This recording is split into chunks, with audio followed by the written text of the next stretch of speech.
right, so it's our time, so let's get started. Thank you very much, everyone, for coming to today's session. My name is Satomi Saito. I'm a committee member of Rutland Institute of Ethics, representing the College of Architecture, Art, and Humanities. This is part of TIDE conference. TIDE stands for Tigers for Inclusion, Diversity, and Ethics, and we are having annual conference focusing on certain topic. Last year's conference was about ethics and pandemic, and this year's focus is quite interestingly ethics and diversity to enhance critical thinking. And you may say that ethics and critical thinking, they are two separate things. But obviously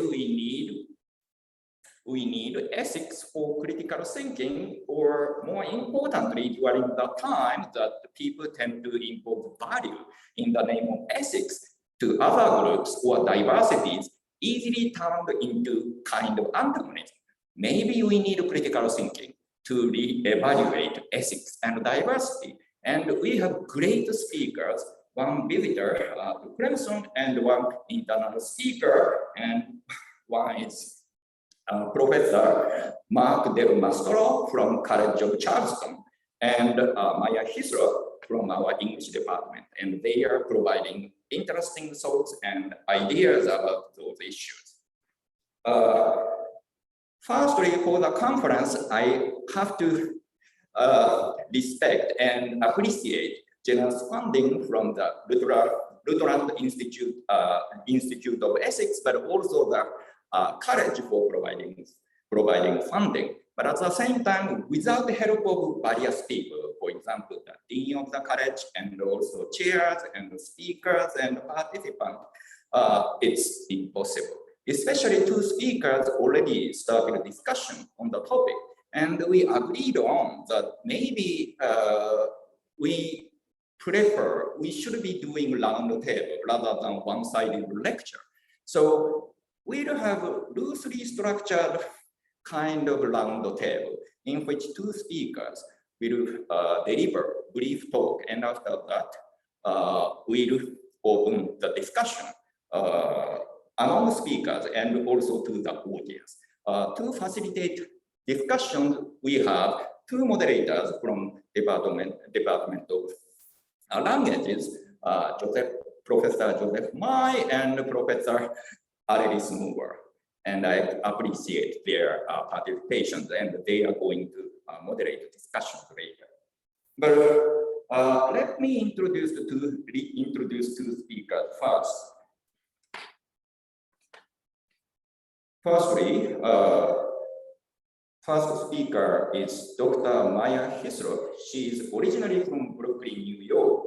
She specialized in 20th and 21st century African American literature. She attended William College for the BA in English and then received her PhD in English from the University of Virginia in 2018.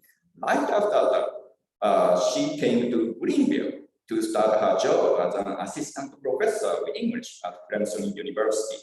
In 2020, she co-founded the Upstate Abolition Project. This is a group dedicated to raising awareness around the Defund the Police platform in the upstate. She is also on the board of local queer health and community support non-profit organization, Pride Link. She is currently working on her book project, Bodies in the Middle, Black Women and Sexual Violence. And the book should be coming next year, right? We can't wait. And then second speaker is Dr. Mark Del Mastro. He is an associate provost for academic and international programs and professor of Hispanic studies at the College of Charleston. Before his current role, he was the chair of the Department of Hispanic Studies, interim chair of German and Slavic Studies at College of Charleston, and also chair of the Department of Modern Languages, Literature, and Culture at the Citadel. Since 1997, he has served as executive secretary, treasurer, director of the National collegiate Hispanic Honor Society, and since 2018, as Secretary Treasurer of the Mountain Interstate Foreign Language Association. In April 2020, he published a book on the 100-year history of the National Collegiate Hispanic Honor Society, and he is currently co-editing a special edition commemorating the centennial of the birth of Carmen Laforet. And this book is also expected to come later this year. We can't wait. So without further interruption, let's start from Professor Hislop's speech. So please give a warm welcome to Dr. Hislop.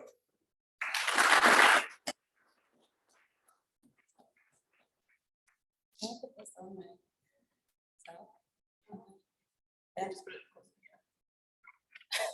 I'm looking at. Hello.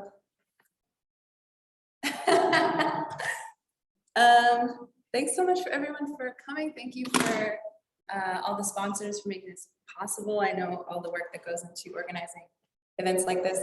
I sort of wish I was going second, because I'm gonna just basically like trash the university and myself, hopefully. But so also the title of this talk is The Power of Failure, How I Learned to Stop Worrying and Trust My Students. But I think I should have called it How to Learn to Stop Trusting the University Without Even Trying. All right, that was supposed to be funny, but. In 2019, when I was halfway through my first year of teaching African American literature at Clemson, I was reaching the end of my rope. At the time, I did not know that the first year of any job in a brand new place where you don't know anyone is a difficult time no matter the circumstances. So in a beautiful flurry of toxic anxiety, I assumed it was my fault that I walked into the classroom each time with a knot of dread in my stomach. On the most basic level, these classes were going well. Students were engaged in material. We were marching our way through Du Bois's Souls of Black Folk, Kara Walker's artwork, and many other complex readings on race, specifically on anti-Black discrimination in the United States, and the combined joyful, tragic responses to that discrimination by Black artists. But aside from the usual logistical difficulties of a new job, figuring out the printer, learning the fastest route to class, this is all pre-pandemic. There was an added class dynamic that was nagging at me. This particular class was about half white students and half Black students. And while most students were active and listening, there were two white men in particular who I had a difficult time getting to, for lack of a better phrase, shut the hell up. Well, sometimes I couldn't get them to stop having side conversations with one another. Other times they seemed to be staring at me, arms crossed, resisting anything I was telling them with somewhat stony faces. One of them at least wanted to get a good grade, so he was motivated to shut the hell up more often. But their general attitude in the class was one I did not quite know how to handle, and it was bothering me that I did not know how to handle it. I spent an inordinate amount of time thinking of ways to engage these two white male students. Here I was, a queer Black woman living and teaching in the Deep South, wondering if I couldn't make these young white men understand me, my perspective, believe and see the importance and vast complexity of Black art, of Black history. Surely I had failed. And surely in my failure, whatever racism these two students ended up perpetuating later on in life would be my direct fault. Side note, I never confronted these students directly or anything. This was all just internal turmoil. One day, amidst the interior chaos, I mentioned my fear and concern to a friend, colleague, who has been at Clemson for many years. This is a white woman, by the way. She understood my worry, listened to me with care and attention, but responded with something I had not yet considered. What you have to understand, she said, is that some of these students have not spent much time with Black people, let alone have they had a Black person as their teacher. This single statement completely blew my mind, not because it was a totally new idea to me, but because it was in fact all too familiar. I am from Brooklyn, New York, but grew up attending almost exclusively majority white schools, despite staying in the public school system in New York City from K through 12, and had almost never had a Black teacher, except in elementary school, which was a totally transformative experience. Shout out to Miss Jackie Allen, who's the reason I'm a teacher today.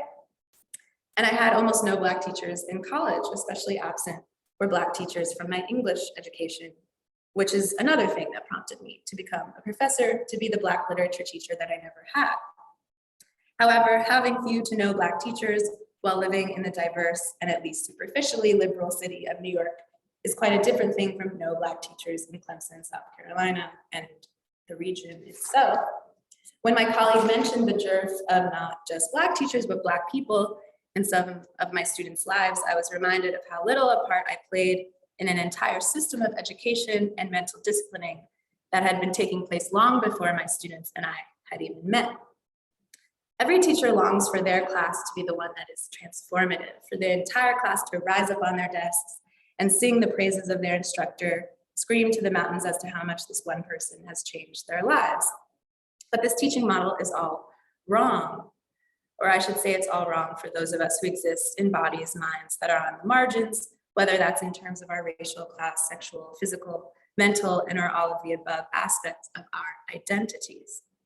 The ideal of the singular teacher who forges ahead bravely is not only an incredibly lonely notion of what it means to be a teacher, one in which the singular teacher forges a path separate from a pedagogical community, separate from a network of help and assistance, but it also creates impossible standards for students. Rather than imagine that students will be totally transformed by me, I have shifted my perspective to being from one of the singular transformer, molder of minds, a very white, imperialist, and masculinist framing, to one of gratitude. I'm so grateful to have the privilege to spend time with students, trudging through what can be for some very difficult and murky subjects for students who are not accustomed to talking about them. The topics of race and ethnicity, specifically anti-Black racism, the topics of Black sex or sexuality, the topics of gender, class, disability, etc. My job is to invite students to join me on a journey of trudging, one in which we will not always get everything right or know up from down, but if they're willing to do this wandering with me, we could get to some pretty fantastic places. To those students who do not want to join this endeavor or who are resistant, the rope is there in the form of me, your fellow classmates, and the incredible works of art we are exploring, ready and waiting for them to grab. But I will no longer make my career's focus turning white people into anti-racists. That is not my job. It's not even my desired job. It in fact should be no one's direct job aside from the person needing to do the unlearning. I bring up my own experience as an instructor to point out and open up our conversation to the different definitions that exist of diversity, inclusion, and equity in the classroom when it comes to an instructor of color. I hope we can talk more about this in the Q&A if it is of interest. I also tell you this story about my own experience in a quote unquote diverse classroom to undergird the larger conversation I hope to have about the concept of racial and ethnic diversity, specifically in higher education. I think that when I was at my most anxious about teaching, I fell into a trap that many early career faculty fall into. Primary quality of this mental trap being that I thought that I, as an individual, had complete power and control over what was happening in my classroom.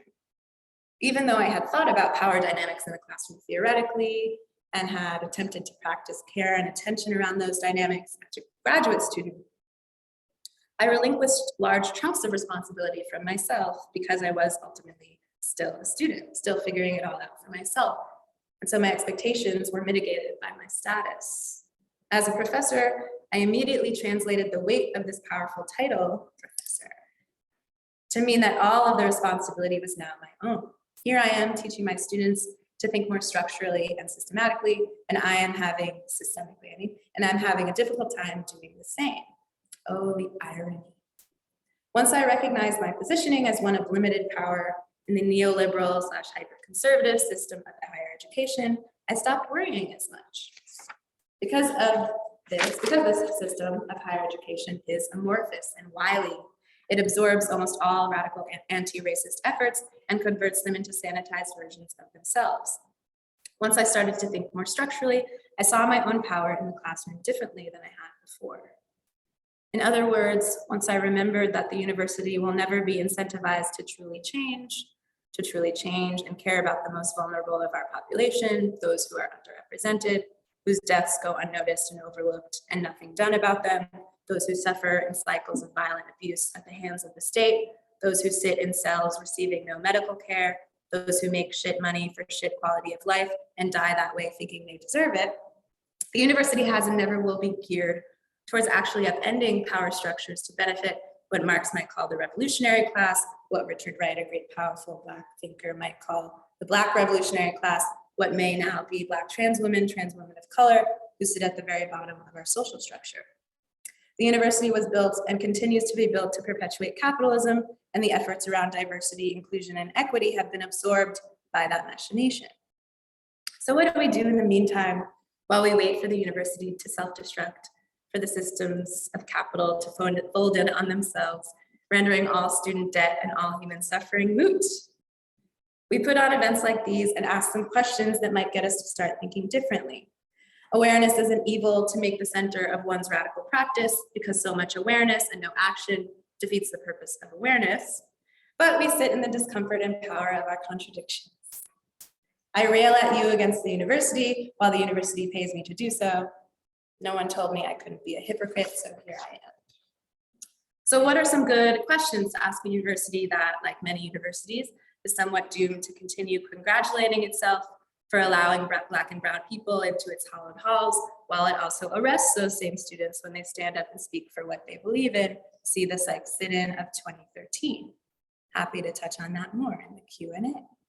Somewhat doomed to continue believing in diversity despite it becoming more of a way of paying lip service to ideals and principles it does not hold, as evidenced by the payback for Angela Davis, renowned prison abolitionist and freedom fighter, with Tommy Laren's Black the Blue visit last year. Black the Blue. Also love to talk about that. What are good questions for a university that puts on a Men of Color Summit each year while underpaying its staff and contingent faculty, mistreating so many staff of color and queer staff that they do not seem to stay here for very long? What are good questions for a university that is only very recently lapping up the rewards for the invaluable and incredible work done by Rhonda Thomas and other faculty, while failing to publicize that the university knew about the unmarked graves in Woodland Cemetery and did nothing for many, many years? And I want to be clear that I'm aware that Clemson is not some evil exception to the rule of the neoliberal university hell-bent on growth above all else. But I'm very sick of people acting as if everyone else is doing it, so why shouldn't we? Framing is any kind of excuse. Anyway, the TLDR is that diversity is kind of broken and perhaps never really worked to begin with, if its goal was to ultimately upend the very systems that make oppression possible, that make the desire for a single Black faculty member in a mostly white department a home run. So here are some questions for this particular university and things that we can perhaps actually talk about today if you want. What does diversity, inclusion, and equity mean to us now? What does it mean as a principle around which we pivot? Do we continue to hold this value as meaningful to us or not? Following from that first question of what good are the efforts around diversity, inclusion, and equity if they keep us locked in a cycle of inaction, of more talk and more intellectualizing? Why are we so locked in this cycle of inaction? What are the obstacles to fighting for the freedom of all that sits at the foundation of a true battle for the rights of the most oppressed and vulnerable among us? What is our political will? What are we willing to do or not do to be free ourselves and to free others? How honest are we willing to be about the limitations on our own bodies and minds? Where is there conflict between honesty about the state of the world, power, inequality, war, oppression, violence against marginalized people, and diversity, inclusion, and equity? Where is there harmony between these two poles? And lastly, what can we do with opportunities like these, which the university does allow for in all its pomp and circumstance? Opportunities to reflect on what we are doing, what we are not doing, what work we have done, what work remains to be done. In conclusion, how do we avoid doing this? Academia says, how do we decolonize? Everyone says, give the land back. Academia creates dean of decolonization. Thank you so much.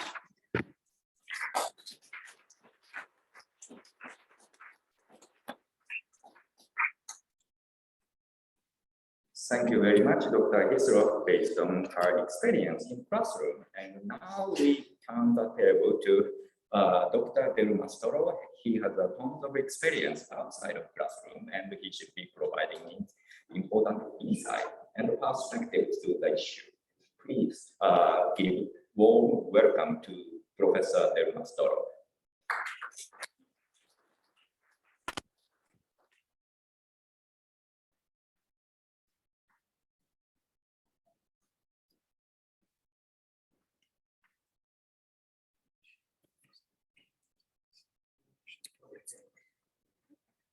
begin to advance.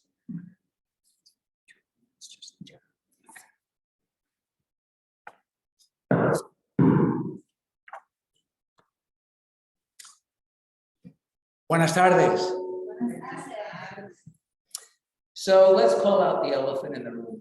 I've always been someone as an individual, and you don't know me, who has been acutely aware of who I am and what I look like in my background. So the irony for many of you is not lost on me. And that is, I am a white, privileged, middle-class male, 55 years old, standing before you. I'm going to speak to you about my experience, but I will not pretend to have ever experienced what our underrepresented groups have that we're addressing in various ways in this conference. And I think that's really important to clarify, because I had a conversation with one of our diversity academic leaders at the College of Charleston before I came here, because I was nervous. I have dedicated my entire professional career to Hispanic studies and promoting the language and the culture of Spanish-speaking people across the world. But I have never been explicitly invited to speak in a forum about diversity. And so that was quite intimidating to me. And so Charissa Owens, who is the executive producer of a documentary that I'm going to talk about today about the College of Charleston, if these walls could talk.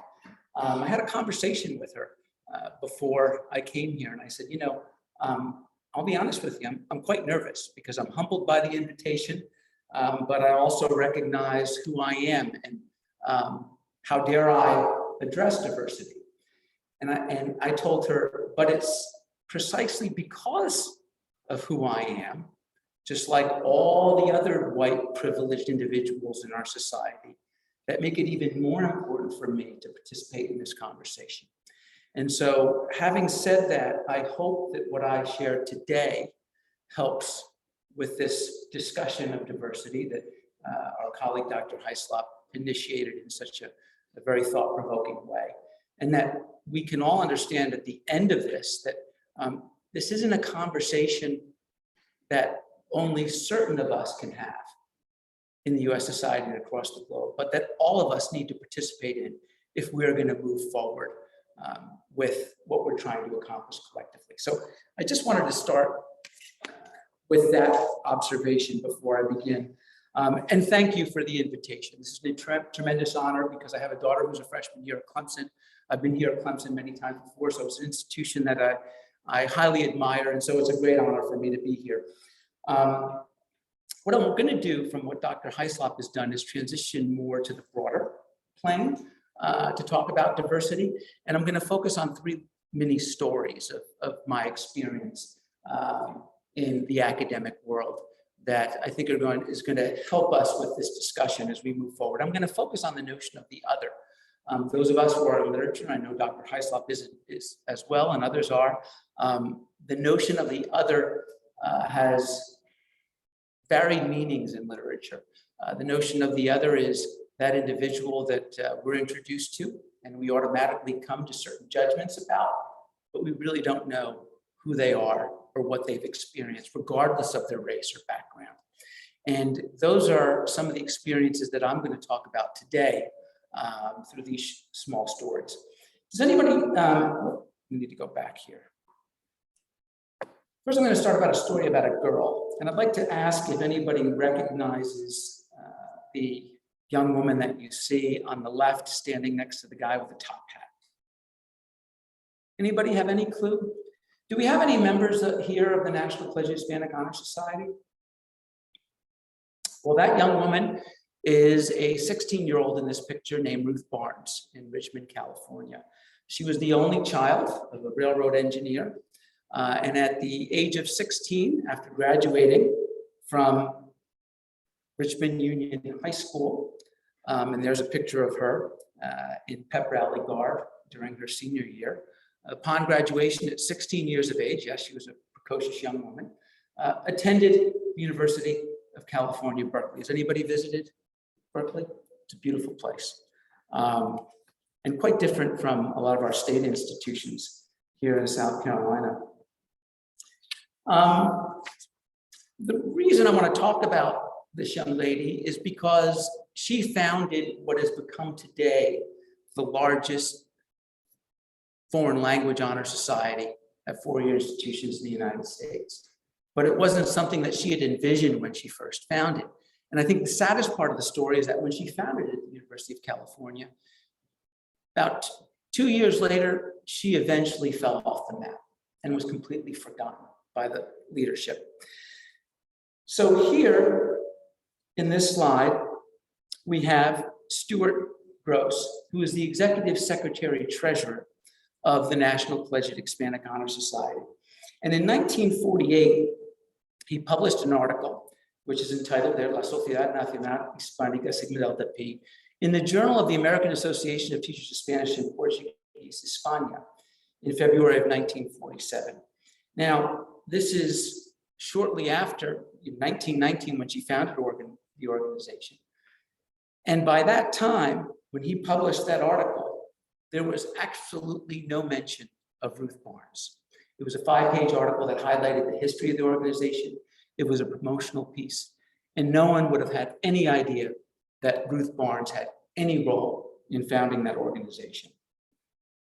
In fact, what's really important to note is Clemson University also has a chapter of Sigma Delta Pi, and it's actually going to be celebrating its 50th anniversary this coming November. So the organization that Ruth Barnes first started at Berkeley has expanded to 49 states throughout this country with over 600 chapters.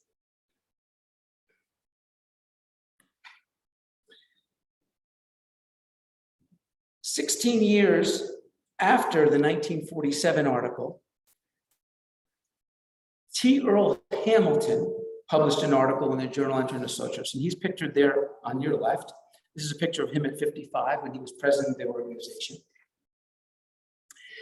And in that article, he credits the man on the right, another white, middle-aged male, Levitt Wright, the University of Oregon, who is credited in this article as founding the organization.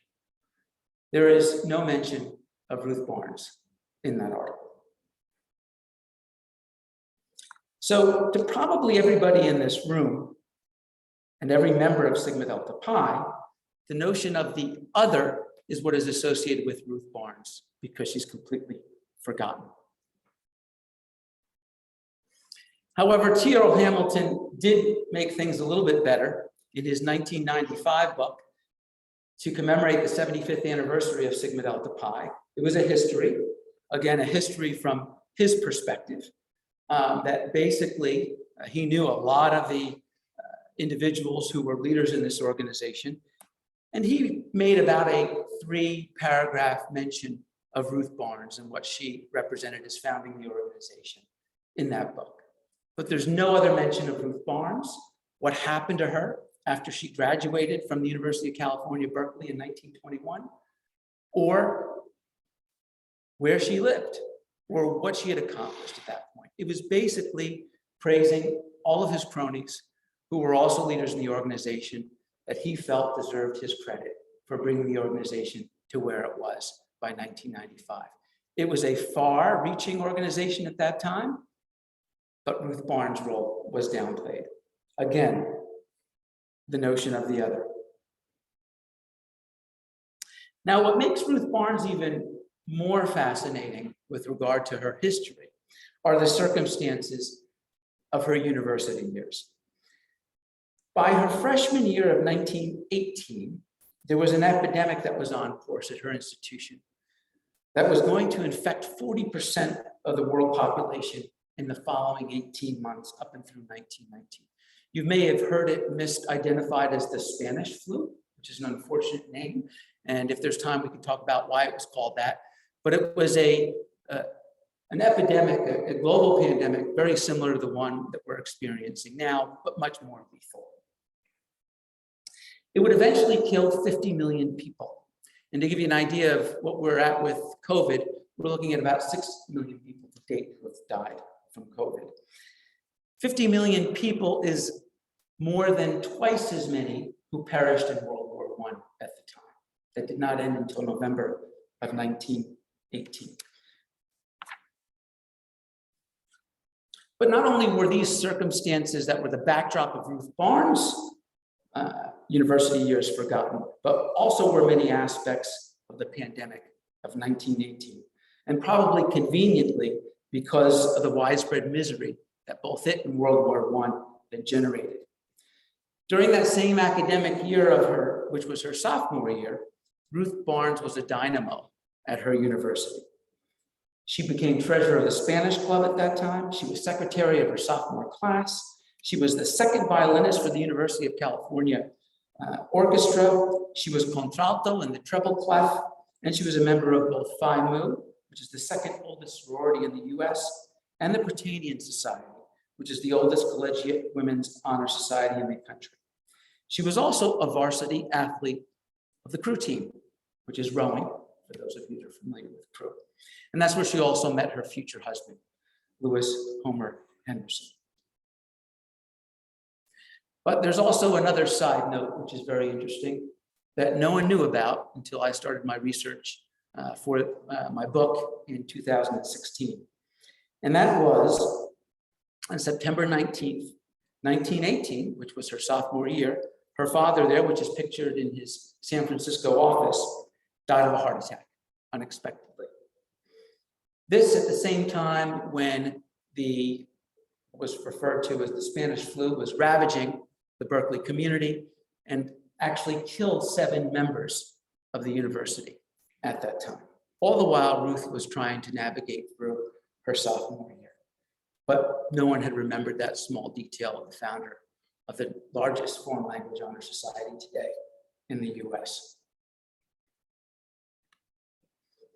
It was in the fall of 1919, which was her junior year, when Berkeley finally got back to normal. They had gotten through the 3 waves of the pandemic of 1918. In the fall of 1918, they canceled spring break in the spring of 1919. And by the fall, campus was completely unmasked and things were back to normal.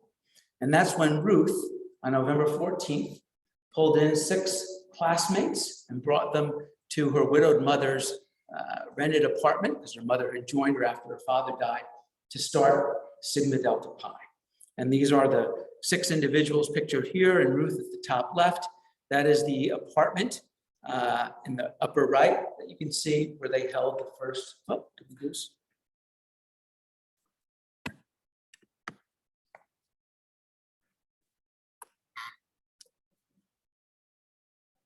There we go. We're back on. Sorry about that. Where she started the largest foreign language honor society in a country that would eventually have 627 chapters. After her junior year, Ruth remained a member of Sigma Delta Pi, but she stepped down from the presidency. While she was preparing for graduation, she also was preparing for her marriage to Homer Henderson, pictured here on the left. When she graduated in May 11th, 1921, she married 6 days later and moved up to the family farm of Henderson in Kelseyville.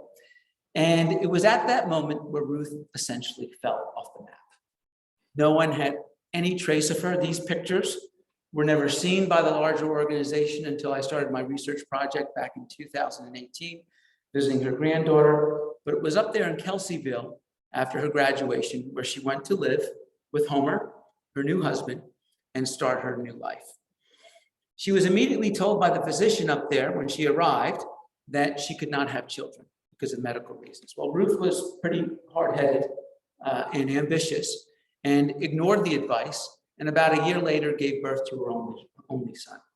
The doctor was right, however, and when she gave birth, she suffered a stroke and was paralyzed on one half of her body. There were no real medical facilities in Kelseyville, so they shipped her to the coast in the San Francisco area where they had the appropriate medical facilities to take care of her, abandoning her, essentially her infant son in Kelseyville. But her mother-in-law and her mother, who had moved up there after Ruth's graduation, helped her husband take care of the child. Well, that put a a pretty hard strain on the marriage. And within a couple of years, they were divorced. And Ruth was estranged from her son. She was not an active part of her son being raised. She and Homer ended up shortly after being divorced, both remarrying. And the son, Robert, was raised essentially without his mother. Well, what happened to Ruth, you might ask? Well, Ruth, who had a college education, unfortunately, because of her paralysis, was not able to get the type of gainful employment that we would expect from a college-educated individual. So story has it, and I learned this from her granddaughter when I was able to track her down back in 2018, that Ruth basically spent the rest of her life, she was selling newspapers in Hollywood, in the Hollywood street corner. She had a wonderful personality, and as a result, garnered a lot of friendships with very famous movie stars, but ended her life quite anticlimactically than anyone would have expected given her role. And she ended up dying from lung cancer in the 1980s. And that was the end of Ruth. Nobody knew anything about this history. No one knew anything about what had happened after her graduation. And it was only because with this research project, I needed to know what happened to the founder of this organization and why nothing more than a couple paragraphs was mentioned about her in this book. This is her granddaughter, Diane Henderson, at her home in Kelseyville. She was still managing the family pear farm that Ruth had gone up to run with Homer Henderson in the 1920s. And when I went to visit her, and when I tracked her down, she invited me into her home. She said she had a suitcase in her attic that her grandmother had given to her when she died, but she had never opened the contents and looked into it. And so I went up there, she shared with me the contents. And in it, among some of the old photos that you've just seen in this presentation, was also the original membership pin that Ruth Barnes had designed with her 6 colleagues that you saw in the previous slide, and had saved and given to her granddaughter. It obviously meant a lot to her that she had founded the organization, but her granddaughter didn't even know herself that she was the founder of Sigma Delta Pi. So it's a beautiful story, also a bit of a sad story, because Ruth Barnes really has been, for decades, the other who has been really ignored and overlooked by egos and ambitions who really saw themselves as the main players in an organization, but would have never had the opportunity or the privilege of where they were in leading the organization had been the work of Ruth Barnes. So diversity really is the business of not only remembering the past, but recovering what was forgotten and appreciating the contributions of so many forgotten others, right? Which is the theme of these short stories here, whose work is in part responsible for the opportunities and possible circumstances so many of us enjoy today. As the National Pledge of Hispanic Society grew tremendously in the decades following Ruth's graduation from Berkeley to expand to 49 of the 50 United States, no one thought about tracking Ruth down, inviting her to the organization's triennial conventions, or honoring her publicly in person for founding the society. So now I honor Sigma Delta Pi's other, Ruth Barnes, and in the process recognize that I only hold my current position in the organization because of Ruth's initiative and vision. And this brings us to our next story. That's a much younger version of myself, if you didn't figure it out, with hair, mind you, back in the year 2001 in Quito, Ecuador, when I was directing the study abroad program there, when I was a faculty member at the Citadel. On the left, that's me with the hat. I'm the one on the light-colored horse. I was terrified, by the way. Horses scare me. So that was a pretty brave moment for myself. But they're actually small horses because they can handle the high altitude. That's the base of Cotopaxi Mountain. And those are some of the activities that we were engaged in when I took the 15 students over there. But the story isn't about me directing the study abroad program, but where I was residing. I was residing in a family, like all of the 15 students were in Quito, Ecuador. And I was with a middle-class white widow with 2 of her daughters in the home. And the setup is you eat breakfast and dinner there. every day during the 3 weeks that you're with the program. So when I would go to breakfast, there was an Afro-Ecuadorian woman who was in a small bedroom right off of the small kitchen, would come out and serve me, and then would sit with me and talk with me.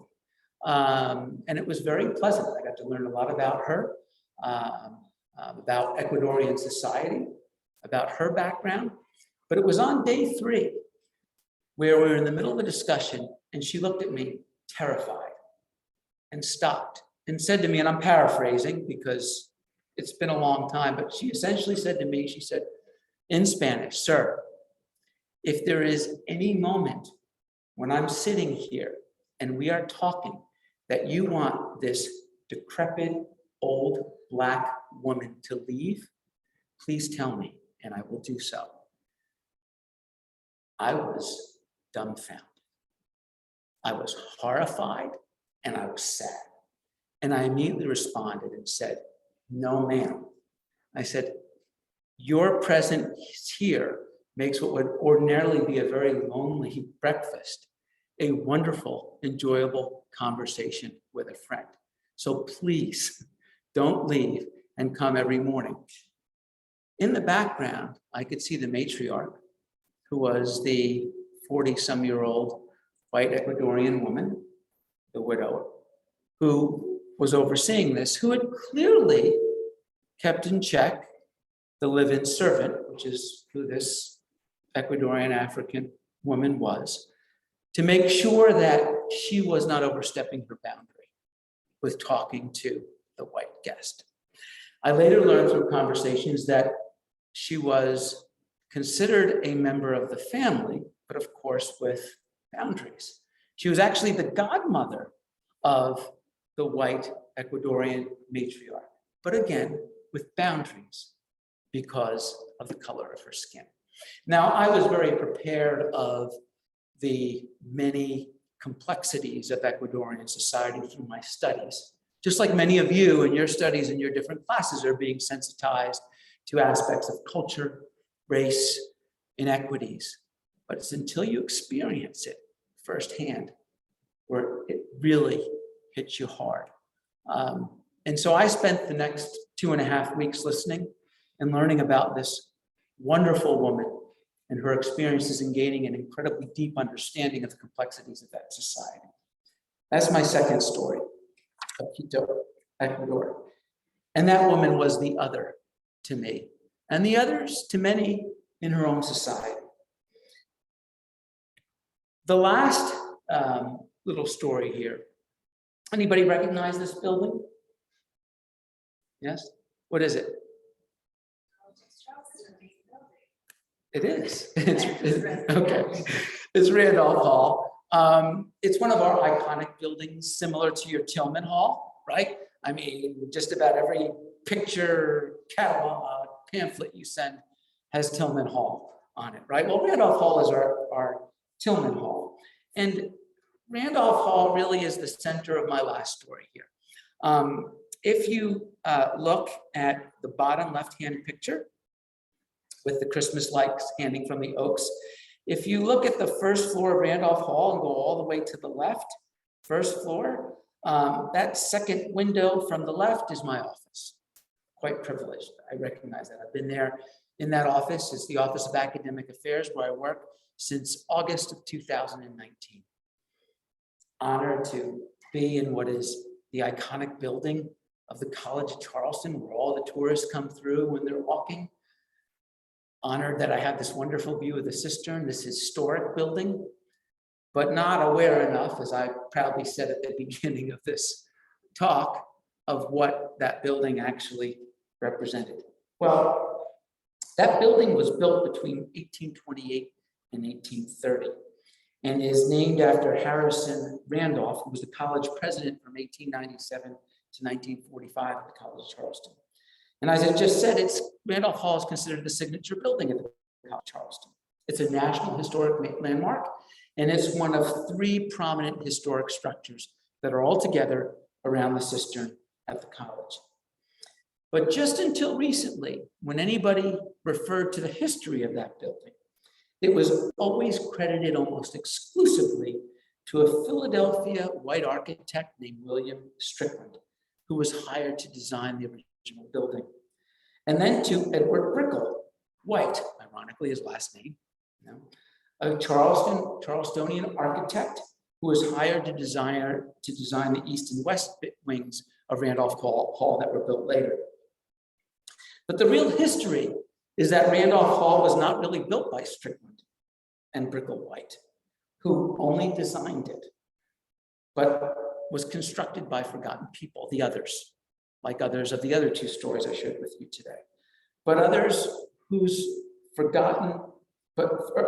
skills produced the handsome building that's in place today, skills that were actually brought to West Africa with them when they were brought here by force.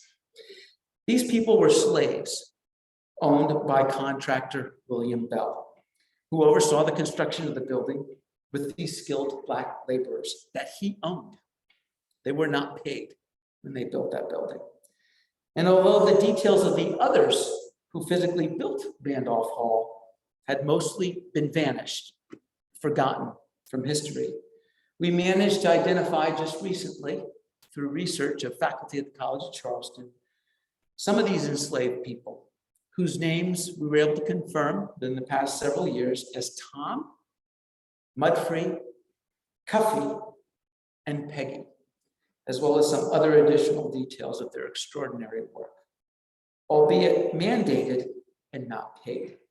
So the building where I work daily and proudly, where occupants like myself and other administrators work proudly for the college's own initiatives and curriculum related to diversity, equity, and inclusion, was built by skilled labor of unpaid enslaved people, and some of them children as young as 4 and 5 years old that worked from sea to sea. You've ever heard that phrase? No. That sobering reality is one we're all reconciling currently, trying to reconcile at least. I know I am. And one that has been preliminarily addressed in a documentary. I think Dr. Hislop had took the opportunity to see it, which I'm delighted she has, that debuted in March 2021. So just recently, it was just a year ago this month, and is open access. So if you Google, If These Walls Could Talk, CFC, it's on Vimeo, and you can watch about 50 minutes, and I highly encourage you to do so. But the College of Charleston isn't the only institution in the United States that was built on slave labor, nor exclusively with a history intertwined with our own country's shared past of slavery. Clemson is as well, even though it's a newer university than the College of Charleston. It's a shared past of history, shared past of slavery, one which 150 years later, we are all still trying to acknowledge, accept, reconcile, and remember, and not very successfully, quite frequently.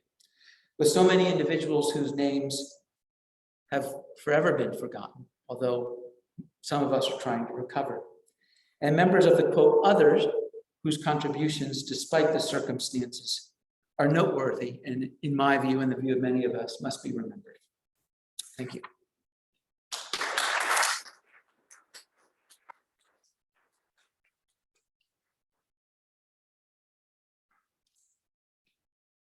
Thank you very much, Professor Mastro. And now let's open discussion firstly between the speaker and to the audience. And for that purpose, we have a faculty participant of the development program, and it's Dr. Joseph Ma and Alex Moore, and they will lead the discussion. And I should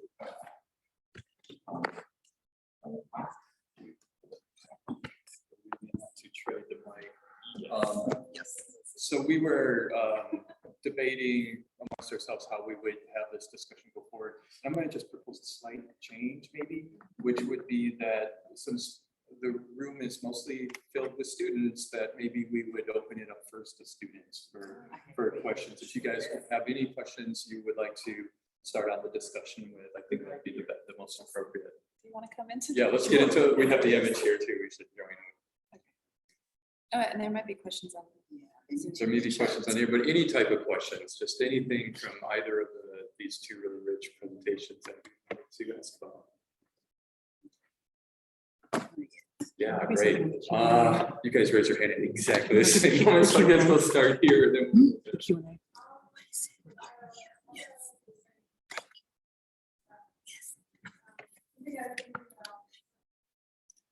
Having these conversations, I think a lot of people lack the ability to when I have a conversation,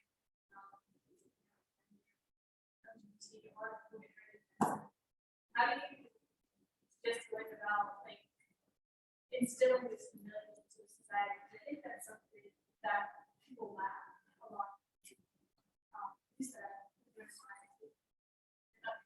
yeah, I think it makes sense. Who would you like to begin? Yeah, I guess it really depends on what the conversation is about. Can you talk a little bit, like what in regards, how are they becoming defensive? I guess things last year talking about sexual he was male. He told me to my face that it was not a gender problem, that male was just easily and able to do it, that people shouldn't claim that. And so I just like honestly for a while there, I made me like almost feel bad. It's like talking about my experience, like I'm not trying to. And then it's like looking back, it's like I don't know how we can set aside our own personal pride on us to like come and discuss this without trying to make it a one-up competition. So I think that's what a lot of people try to do. Mental health as well. I can't tell you how many people I have friends and everyone go, oh yeah, I'm so much worse than yours. Oh my god, I have this and this. Oh, I tried to kill myself that time. Oh my God. It's like, how do you get over this like one-up?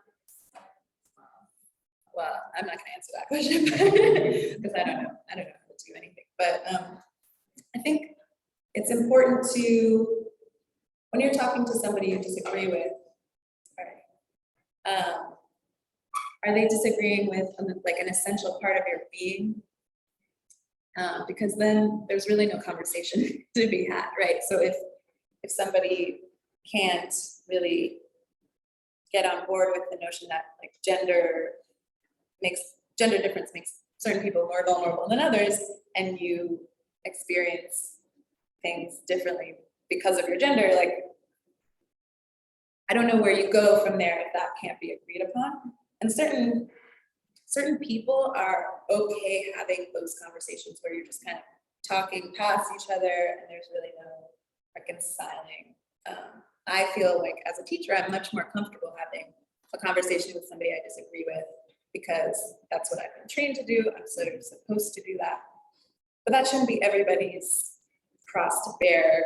I think there's like this idea too that marginalized people are in here to educate non-marginalized people or people of the whatever majority it might be.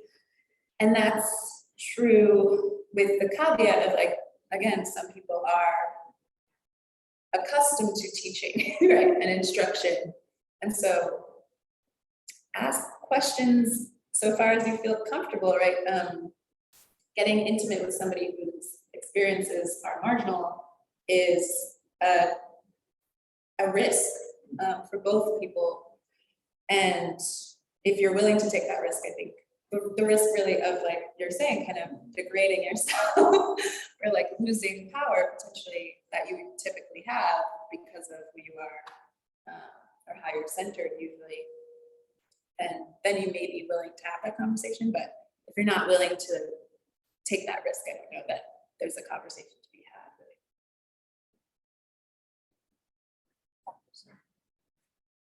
Yeah, I think Dr. Hislop, I think, answered that really well. I mean, the most you can do is, I always tell this. I have 3 daughters. They're all at the university. And, one of the kind of running jokes, because Dad says it so much, is you can only control what you can control, right? So when you're engaging with people, there are some people that unfortunately are just not capable of having those civil discussions, and so they have to have that one-upmanship on you all the time, right? But you can control with whom you're going to have relationships with, right? And so if you are an active participant in what is supposed to be that healthy academic university discussion and experience, which is where you are listening to me, I am listening to you, I respect what you were saying, even though I don't agree with it, but I want to listen to it, I want to digest it. Those are the types of productive conversations and relationships that you can control, because if someone refuses to engage with you in that productive way, it's very simple. You have a large university community here, and part of, empowering yourself is also empowering your social circles with those people who are going to lend themselves to those productive conversations. I taught at a military college for 18 years, the Citadel. You all familiar with the Citadel? The Citadel, for those of you who have family members or maybe your parents went there, it has a pretty overwhelmingly conservative philosophy. Someone like myself, who tends to lean more to the left, as a faculty member for 18 years there, often found challenges with those classroom discussions. But what I learned over the years is that, and this goes to your point about being able to orchestrate a little bit easier, right, in a classroom setting, is I learned a lot about the reasons why some of these more, what I perceived, extreme perspectives were originating from, and in turn, they would listen to me. Those were productive exchanges. So I think, empowering yourself to engage with those who are going to allow a productive conversation, right? So we have another question I'm going to get to. I do have just a short follow-up. Is one thing that Dr. Hislop, a question she asked was, what is diversity for when we look at it today? And it's sort of oddly clear to me that diversity is really good for non-marginalized people at the university. We see this, we meet people through study abroad. Our minds are opened, us non-marginalized people, but it is also not the job of previously marginalized or marginalized groups to do that teaching. So in a way, what's less clear, oddly to me, and it's something we can continue to talk about if people have some interest in this, is what diversity is doing for those marginalized peoples, especially when we resituate the university in an economic system where most marginalized peoples are still not seen, they're still being exploited in some way, they're in prisons or they're in immigration detention centers and things like that. So I think that's a really important question about how we talk to each other. But there was a question. What's your name? Mark Del Mastro. Yes. I had a question for you in particular about your presentation, but I feel like it could apply to anyone. So over the course of your discussion, you used the phrase other recurrently, and I'm assuming that's just a reference, like kind of bucket the people of color that have been, like you said, forgotten, and oftentimes build the foundations of institutions that white people have claimed to found.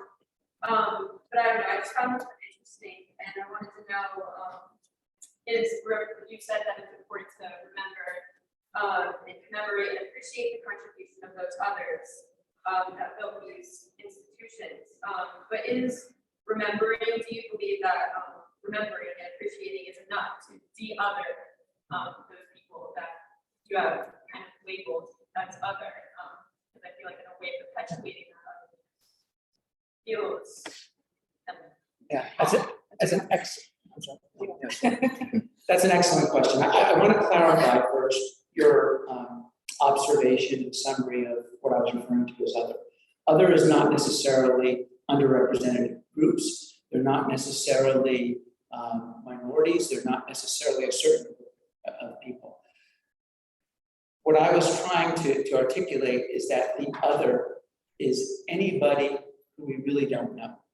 And it's irrespective of their background and their experiences. But what I have found, at least in my very narrow experience, is that we often form prejudices about people based on first impressions, how they look, and on the basis of that, what they're supposed to represent to you. And oftentimes, that serves as a blockade for us of truly understanding who they are, and we're often surprised by where they've come from, despite how they look. So that's what the notion of the other is. And the reason why I wanted to emphasize that is because we often don't take the time to really learn and listen to the other. In other words, it could be a person on your floor, on your dorm, that you maybe form certain ideas about because of the ruckus that they create on a Friday night, but maybe you've never had a conversation with them, for example. So that's where I was trying to go with that. Your question about remembering, is that enough? It absolutely isn't enough, but it's the first step. Because if you can remember and understand the history and the roles of those individuals with institutions, with organizations, that's the first step in truly appreciating why we're here, for example. I would never have been able to have the privilege of serving as Executive Secretary Treasurer of the National Hispanic Honor Society if Ruth Barnes didn't bring a group of 6 students into her widow mother's apartment in 1919, for example. We have lost sight of that. And instead, for decades, we've had a bunch of accomplished, middle-aged, white academic males patting themselves on the back for all the work they've done to further the organization. But it's a much bigger story than those few individuals. And there's a lot of smaller profile people in the organization who have also been overlooked. So I think remembering is the first step, but then it's about reinforcing that history among those individuals who are involved with those institutions. And then from there, try to coordinate action, however that might be appropriate. But I think remembrance is the first step, but it definitely isn't not enough. We just say, oh, that's a nice story. And we go on about our daily lives. Well, it's like publishing a tweet, right? I always get a kick out of on social media, right? Everybody's putting up the Ukrainian flag. Oh, I stand with Ukraine. You know, you're sitting in a nice climatized classroom in South Carolina. What are you doing? Are you doing anything besides thinking about them? Remembering isn't enough, right? So we have those contemporary examples too.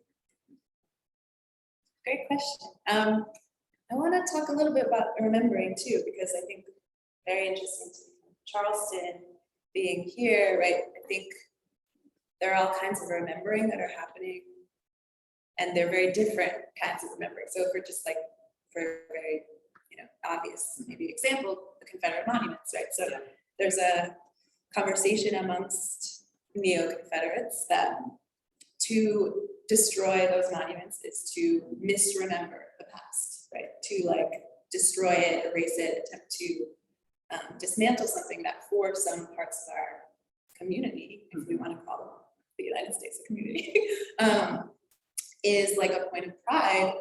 And literally they will talk about sort of using these monuments as a way to remember their lost Confederate family, which like I always think about how I would talk to somebody of that family and sort of ask them how they remember the people who their family destroyed. And so that's a very different kind of remembering, and one that universities sometimes can kind of participate and perpetuate when other stories are kind of left out, right? So I think we want to really define who we're remembering and when, and then even when we do remember, the stories of certain marginalized people also get sort of thrust upon, into the mainstream discourse. So like the way that Fox News, for example, Fox News, not talks about and remembers Martin Luther King Jr., one of our most radical thinkers, an anti-war protester, pro-class revolutionary, is remembered as like somebody who had a dream about something, and who cares, right? Like, or the centering of the way he is remembered is very whitewashed and sanitized. And so we have to be really careful about what remembering means, who's doing the remembering, who's writing the story. I think Dr. Mastro So, right, to point to the ways in which there's been a lot of misremembering in the country and ways that we're constantly having to kind of go back to the archives and figure out what the true story is of something or who was really at the center of something. But once you do that remembering, and once you suss out like whose voice are we ethically sort of, sort of responsible to center, then there's a question of how do you repair and heal what has been done, of the damage and the violence of the forgetting. And then we get into conversations about reparations. What would it actually look like to have reparations in this country for descendants of enslaved people, for descendants of Native peoples, indigenous peoples who've been totally annihilated. So like, not totally annihilated. So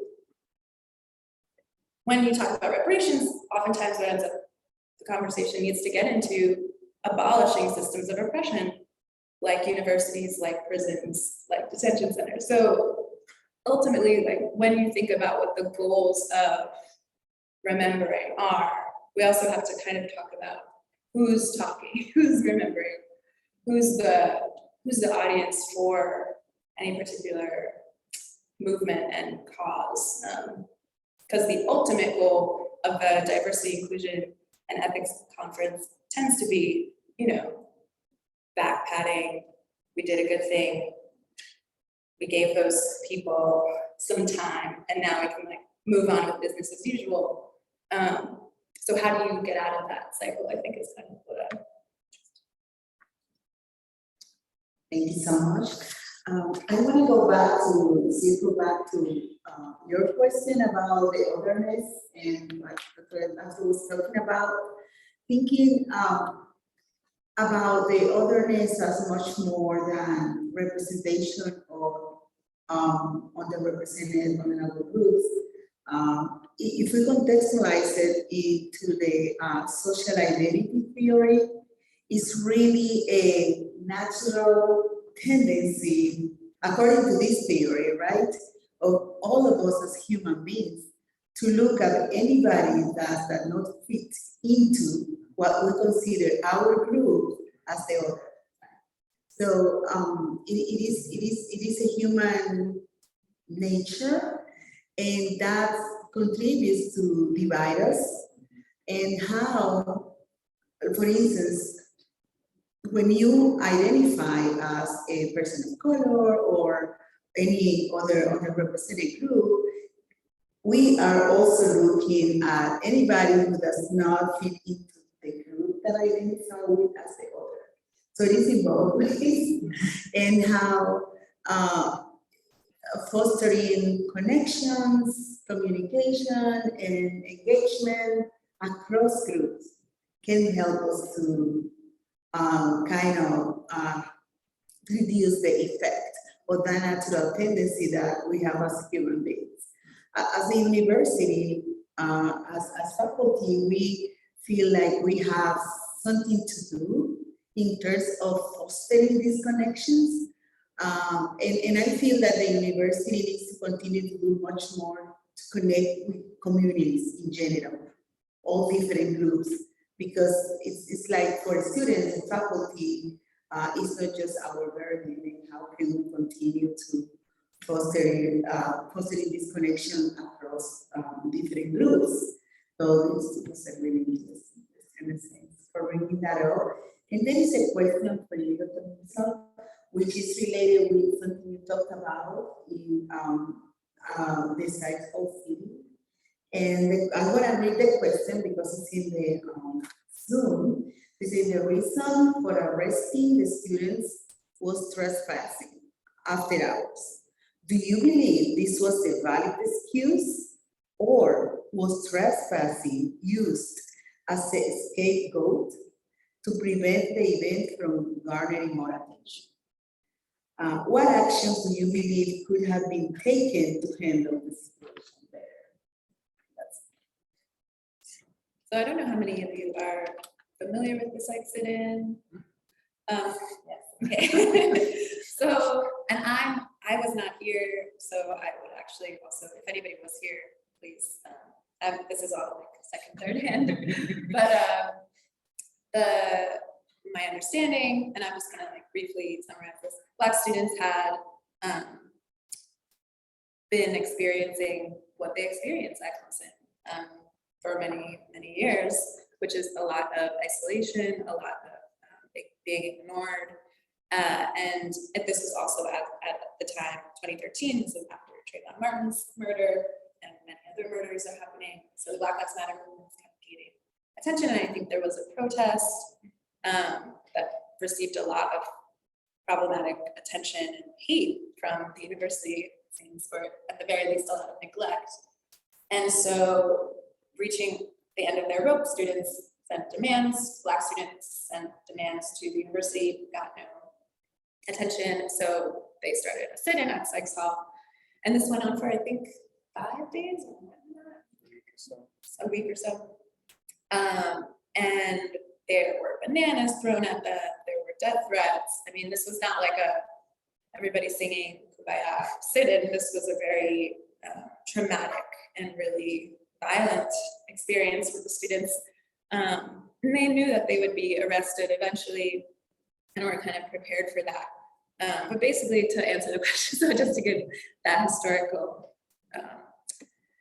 background, absolutely, it was just an excuse. I mean, kind of wild. I mean, for a university to do something like that, to arrest its own students, and assume that they could kind of get away with it, and they basically did, I guess. You know, those students have, I don't think, really received much in the form of any kind of compensation for, you know, time lost when they were arrested and all of that. So what actions do you believe could have been taken to handle the situation better? Someone should have talked to the students. Why wasn't there an institutional attention to? I have a brief answer to that. Yes. Yeah, the students answered that question by making a list of some 15 to 20 things they would like to see change on campus, right? So making some of those changes would have been a much better reaction to this. Yeah, in a non-white supremacist world, maybe, that would have been the reaction. But yeah, so that sort of started to get. More questions for the room, from the room? Yes. I have a question. It was slightly special, but it's an example that's been found. If we're familiar with the coronavirus, as a part of it says, like, it's limitation of those diversities in place, one since the game. And how is possible to truly acknowledge and start a conversation of the history of marginalized groups, how consciously or unconsciously perpetuating the narrative that makes it more easy or majority or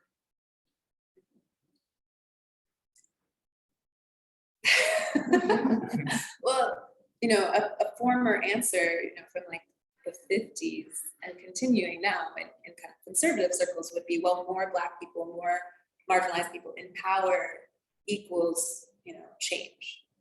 And I think, so more so than having an answer for you, I have like, well, we know what's not working. And that's that, right? So Baltimore is a Black-run city. Chicago has a ton of people in power of color.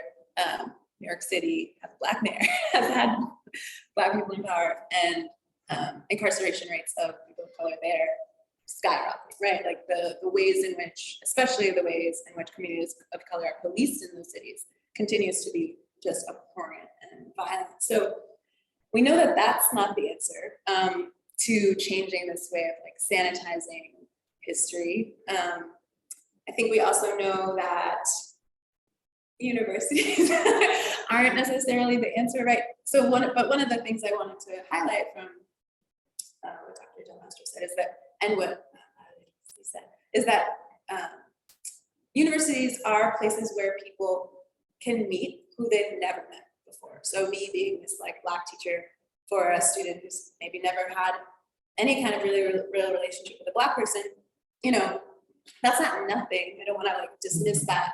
It's a very troubling thing, though, right? That continues to happen. That shouldn't really happen. So aside from putting Black people in positions of power, aside from, you know, changing, like reform, basically, how do you desanitize history is a huge question. That's from my perspective, it's like, what are the things that aren't working? How could we looked at it? And then again, I mean, honestly, just abolition of systems of oppression, abolition of capitalism. Like, how do you de-incentivize? How do you raise the profit motive on desanitizing history? That seems like within capitalism the question. Outside of it is destroy capitalism, make that a moot point, make profit, disentangle profit from whatever kind of racial equality advancement we imagine for ourselves. Listening to Dr. Hislop made me think about what really is, and she's been saying it eloquently all evening about the ideal of a university environment, but that it's not necessarily accomplishing that ideal. And here's another elephant in the room, because I like to call things out. College of Charleston has a very similar diversity problem as Clemson. I don't know if you know, but statistics I saw, about 20% of South Carolina's population is African American. You know how many African Americans are here at Clemson? I think you're about 7%. How many there are in College of Charleston? We're not much better, 8%. Those of us who are big advocates of study abroad, the reason is because what you do is you take a group of students, US students, you pluck them out of the US and you stick them in the middle of the host country so that they are completely immersed with a very large amount of folks who are in their own environment so that they can learn firsthand by being the minority in that group's country, in that population. That's what I experienced in the spring of 1987 when I was plopped down in Salamanca, Spain, in an all-male Spaniard residence. It was incredibly eye-opening for me. If we could replicate something like that at the university, it would be great. But when you only have 7 or 8% of an African-American population, the student body doesn't have a lot of opportunity to have that contact. I was lucky as a freshman at Wake Forest. So what they used to do, I want this little story, I wanted to include this too. This is also a wonderful experience for me. So I was raised in northern New Jersey, about 45 minutes outside of New York City.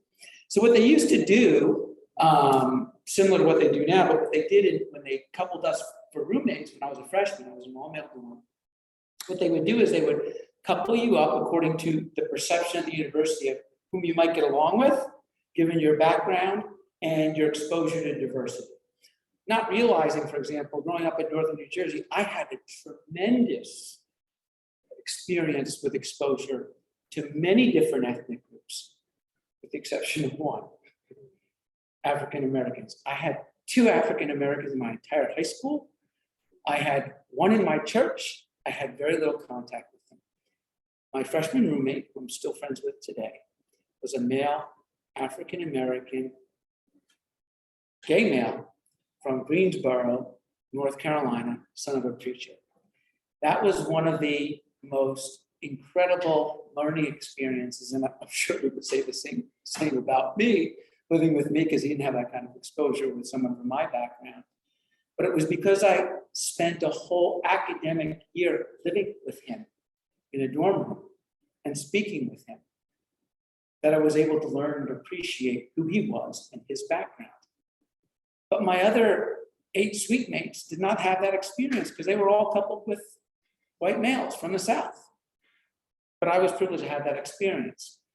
But the far majority of the university didn't. So that, I think, is a problem. When we can get our South Carolina state institutions to accurately represent what our population is, 25 to 30% would be a bit more on track, then we're doing the university a service. Right now, not so much. Oh, by the way, the Hispanic population on your campus is about 3%. We're a little bit better, I'm not proud of it, at 6%. That's atrocious. And it's 9% in the state. 9%. Yes. Yeah. So just to touch on one thing too, like the sort of purpose of study abroad, the purpose of college, university experience is to like open minds. When we talk about like the business of diversity, it feels as if oftentimes white people's minds, to your point, get open so that they can be better owners of Exxon, like to be the president of a corporation, and maybe some experience from that this positive experience that they had in Ecuador, in Senegal, filters into their decision making, and they hire, you know, a Black person over a white person for a job or something. So like, again, all of the things that are like churning, all the things we're sort of churning away at feel like they're just adding to the problem. But I want to say that like that is a really interesting kind of way to navigate difference, right? This sort of centering whiteness and imagining all other things as funneling that experience. When you start to imagine other kinds of experiences, every other person is, I'm speaking especially in a racialized context, but you can think about this in any kind of majority-centric way, every other kind of experience always knows the majority experience without having any interaction with them, because every single story you're taught as a kid, every single news story, every movie, every TV show is about that, right? So Black people know white people better than white people because it's everywhere. So that, I often try to think of like, if white people could talk about race the way Black people talk about race amongst themselves, which is to say with great ease and sort of like, you know, casualness, rather than this like, you know, it's so intense and oh, we're all clenched and, you know, it's very uncomfortable. You all look really cool, so don't worry. But with that feels like a transformative thing to me. And so when students, white students in particular, come away from my class and at the very least say, I'm more comfortable talking about this now. I'm like, yeah, that's high five for me. I high five myself. Because that to me is like, at the very least, getting everyone on the same page about where we are feels like, you know, because we are so far behind in this country, that is still sort of where we're at. It's like getting on the same page about where we are and what we want, that any little bit of sort of sameness or sharedness on that floor of comfort is helpful to me. I don't know what much time we have. How much time do we have? It's about 6:30. I think that was an. I was gonna note it if Usually we can maybe mill around. and Yeah, chat. happy to talk more. So just chat in the room, but I think our official time was. So Dr. Satoni, the honors to, thank you so much. All right. There are still questions, but somehow we are regulated by the university. We don't have to, but somehow we have to live in the situation. We have to follow certain order, but we don't have to. Click here, obviously, you know, speakers will stay here, and you can hang around and keep discussion. And also, you can keep discussion with your friends, families, and whatever person you'd like to continue your discussion. So those discussions shouldn't be stopping here, should continue outside of the conference. But thank you very much, everyone, speakers and also colleagues and audience.